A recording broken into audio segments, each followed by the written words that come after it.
All right, got second day in shells. I thought there were some parts of it was better than yesterday, some not as much. I'm trying to get, this is more a staff issue, trying to get everybody more engaged with the down and distance and awareness of the situation when we're out there. And sometimes as coaches, when you're not on the side, when you're on the sidelines, you just kind of let me run everything, and I don't want to run everything. So we'll get that fixed. But I thought we made some steps. But they'll get a little break tomorrow. I'll have a little bit. I think they're going to get some individual pictures taken and all that. They'll get a chance to rest their legs a little bit, and then big week next week. What do you do as a staff on Sundays? How are you going to go about this, working through what you've seen so far? Yeah, this Sunday, that's the good part about when the most important, I always said this, and I think most coaches will tell you this, the most important part of our day is when we're with the players. That's any time, all year round. You know, everything else stops. If a player comes, or player's here, then they are the most important thing for that day. Well, on Sundays, when players don't have to be here as much during camp, that's when we actually get some time to get a little more evaluation in, discuss personnel. Because we meet now, and it's long days, but we got a lot of time with our players. Well, tomorrow, it's kind of we'll have a little time with our players, but it's more of a coach's day to get caught up with not just evaluation, but schemes and what we got to do in the next week and all that stuff. Is it a reboot, a reset, or is it? Some is. Some is like, okay, what have we done, install the first 4 days? What do we got to keep in? What do we got to work on better? And, on offense, we had a 5-day install, but it's really probably needs 7. And then you got to repeat it again. And still, what do we do well? What our quarterbacks do well? And that's a little bit of a mix. And I don't limit our defense. Tell Zach, hey, all I want is these 2 coverages or these 2 fronts or anything like that. We don't even tell each other on offense, defense what we're doing, which is usually unique. Typically, you'd script it. And even though we script it, I don't follow the script all the time. In fact, most of the time I don't. So offense doesn't know what the defense is doing. Defense is not going to know what the offense is doing. And I've probably been doing that for the last 5 or 6 years. And I kind of like it that way. You gotta adapt quicker. Rich, when you are evaluating what quarterback is game ready, what are your non-negotiables? What do they have to do well? What do they can't do poorly? They're going to make mistakes, and that's going to be. But is it a physical mistake? And if it's a mental mistake, is it like an egregious mental mistake, like something we overemphasize not to do? And obviously, taking care of the ball, everybody will tell you that, but. What you can have is the repeated mistake. You know what I mean? Like everybody's going to make, it's a bad decision to do this or a bad decision to do that. And, they make so many decisions, they're going to have some bad ones. But are they repeating it over and over again? So there's so much to coach. I told them that, there's so much to coach that we don't have time to keep going over the stuff that we should already fixed. Acknowledging that your offense is a little more complex and do things differently.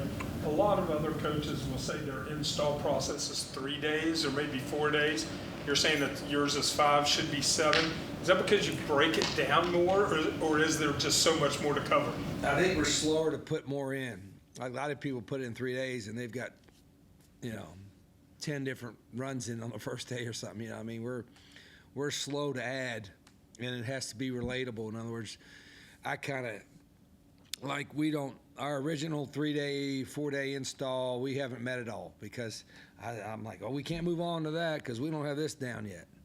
Or that doesn't look like it's going to be a good fit, so we'll take that out and revisit that later. So that part's kind of, I've always kind of enjoyed that part of it, and that's kind of the football part of it.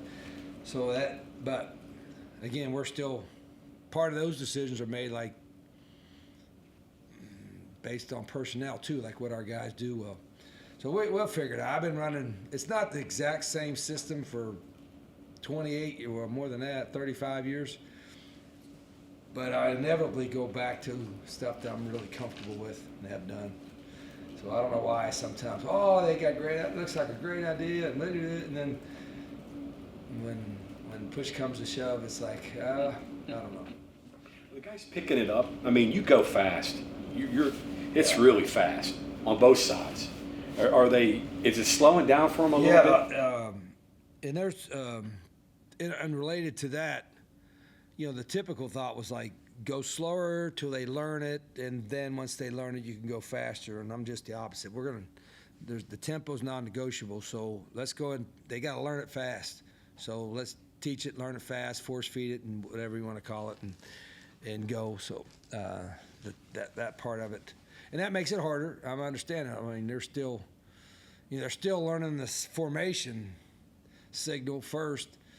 So when you get into the concept, they're going to be a little bit behind. But in my experience, once they get it fast and they got it down, then you can move on to the next thing. Or even how you practice or how you want to practice. Yeah, that's different too. But I mean, a lot of our coaches have been through it, and now our guys have been through it 3 times. So hell, I shouldn't have to repeat myself from something I said yesterday. That just wastes time. Rich, back to quarterbacks again. So which read is tougher, the run read or the pass read, or are they equal, do you think, for the quarterback? Well, I think in this day and age, the pass reads are probably a little more difficult. So because you see some more different exotic coverages. In the old days where you just saw 3 or 4 coverages, now you got, they're playing a quarters coverage and a match coverage, and they might be man to one side, zone to another side, and there's so much more variety defensively than there ever was before. Now our defense is next level variety. I mean, we got all kinds of stuff, but so that part is a little bit more unique than 15, 20 years ago. Like if I wouldn't watch 20 years ago film, the simplicity of what you'd see on defense is a lot different. Well, part of our goal offensively is to be able to handle everything you're going to see, and so that takes a while. Do you have quarterbacks that can do what you want to do? You Yeah, say you like this. It's a smart room. The coaches are smart, the players are smart. And I sit in with them just about every day, and so they kind of get it. Even the young guys, Scotty Fox and Khalil, the younger guys, got a pretty good grasp. And Rhett's doing a good job with them. But when you come to practice and it's going live against our defense and they're seeing all kinds of stuff, they're making some mistakes that we got to get corrected in a hurry. How big is it to have, Pat as well as Rhett? Those guys, they kind of know your offense a little bit. Is it easier for them to teach it to those I would hope quarterbacks? so. Yeah, there's no question. They both played in it. So I think, and not that you'd have to have played in it to be able to teach it, but the fact that both of those guys did, I think certainly, one, it gives me good feedback because, they've run a lot of these plays, of course, but 2, they can really talk to the quarterbacks about how they saw it or how they interpreted things. Question about skill development. Today everybody's got somebody that's, helping them with something. And I saw a clip, Kelvin Samson, somebody asked him about, what do I need to do? Do I need to get up more shots or what? And he said, play games. Go find a game and play a game. Yeah, play more basketball. Yeah, and you can shoot 300 3-pointers, but with nobody guard you. And he said, somebody. learn how to play with some. Does that apply to football? Oh, sure. I think quarterbacks are more prepared coming out of high school than ever before. One, because their coaches are more in tune with different concepts, but it's the 7-on-7 stuff. They're playing, they're throwing a year round, and so all that is good. And there's nothing wrong. Like everybody. Like quarterbacks have a lot of course have personal trainers that do one-on-one work, and that's all good because it keeps them working on some skills. There's so many different skills to work on, but if you really want to get ready to play football, you got to play football.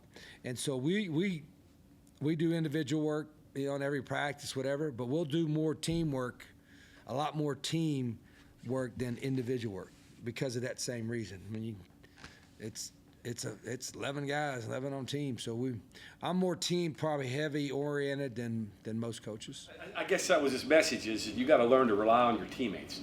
How you're Or playing you not got, with you got to see 11. There's 11 out there. Yeah. When there's just one guy out there or two guys out there, it's a little different. When there's 11, it's a whole different dynamic. I don't know pads, I mean, full pads yet, but how do you like your defensive line so far?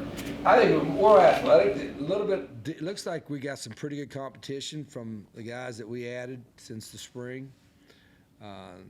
Pretty active group. There's just Eddie V's played a little bit. Ham, Nate, some of the other guys have played at other places. So I think our competition. We picked up some DNs. Our competition is so much better than it was 3-4 months ago. Which is, I think competition at every position elevates the guys. Rich, a couple days of practice, a couple days of pads, running backs better than you expected after a week, right about where? Yeah, they've been a little banged up. I think we've had 4 practice today. Jaheim, Hubbard, Clay Ash, Cannon, right? I think those are just the only 4. So numbers a little bit less. We may add a guy or two there because we got to have more guys at running back. But they've done a good job. They've Larry's an experienced coach, picked up our system really well. I think we don't have the bigger guy back yet, so we're still looking at that.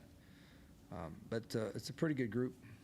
When you have, I guess when you have the full room, that many players, I guess the pressure would be good, but maybe is it even greater now for some of those guys that haven't been out there that when they get back, they better know what they're doing, make the most of their time, and otherwise there's someone else coming in. Yeah,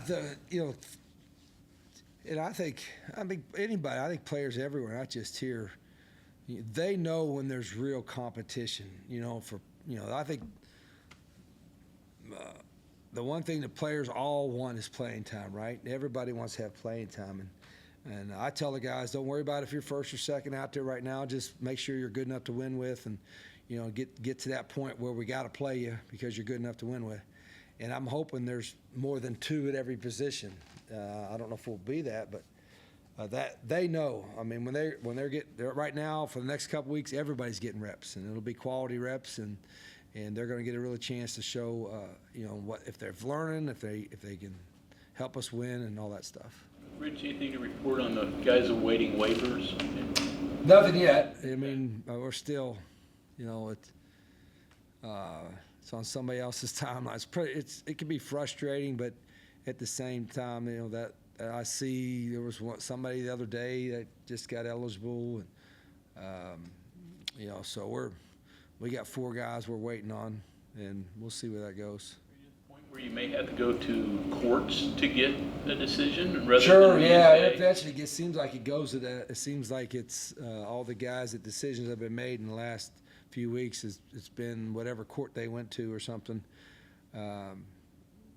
with that. So that's what a lot of that's obviously out of the players' hands and our hands and all that kind of stuff. So it's but we got to have a plan.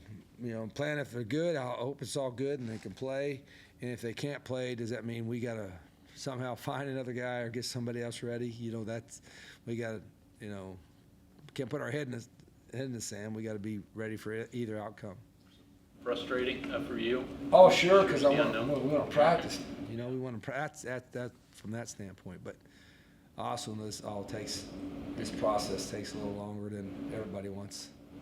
Do you have enough position battles across the board at all the spots to your liking? From what I see in the last 4 days, way more than the spring. To me, it looks like there's some pretty good position battles going on just about everywhere. So that part I think, again, now we haven't gone live, and that's going to be the real test. We haven't gone live.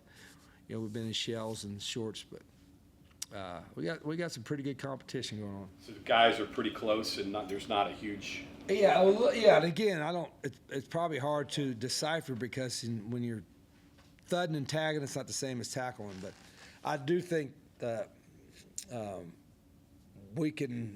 we're having legitimate competition at a lot of spots.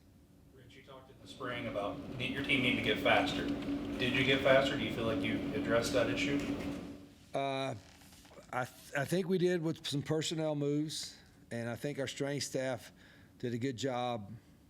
And we wear the GPS, and we can see how fast they go to each practice. I don't look out there and say, God, we're really slow at that position. So, I always like to be faster at all of our skill positions on offense. Like fast guys playing fast.